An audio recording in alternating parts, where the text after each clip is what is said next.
अस्सलामुअलैकुम। सलामती हो उन पर जो हमेशा सुबह होते ही मेरी दुआओं में आ जाते हैं और मुझे भी अपनी दुआओं में याद रखते हैं।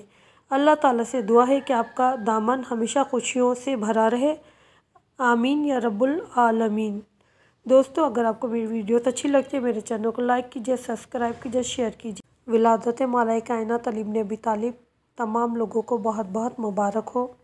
सबसे आला हैं अली और मोहम्मद से खलील। सबसे आला हैं अली और मोहम्मद से खलील। शाह शाहों के गरीबों के अनीस और कफ़ील। इनको अल्लाह ने बख्शा है एक रुतबा जलील। इनको अल्लाह ने बख्शा है एक रुतबा जलील। इनके हाथों से कराया बुते काबा को जलील। दोषे अहमद पे खड़े थे ये क्या इज़्ज़त कम थी। दोषे अहमद पे खड़े थे ये क्या इज़्ज़त कम थी। ये थी मिराज इमामत के नबूवत खम थी। जिब्रील और फ़ातिमा बिनते असद।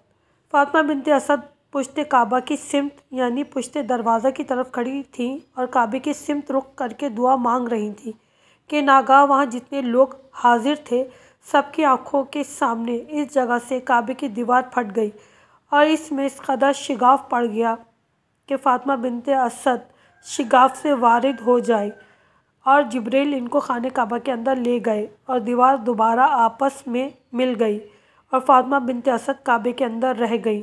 दोस्तों, हर साल 13 रजब को काबे की दीवार में इसी तरह शिगाफ पैदा होता है।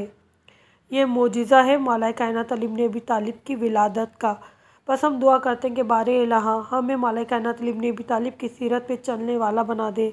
हम मौला कायनात अली इब्न अबी तालिब की सीरत पर अमल करें और हमारा इखलाक, हमारा किरदार, हमारे पूरी ज़िंदगी मौला कायनात अली इब्न अबी तालिब की सीरत पे अमल करते हुए गुज़रे। आमीन।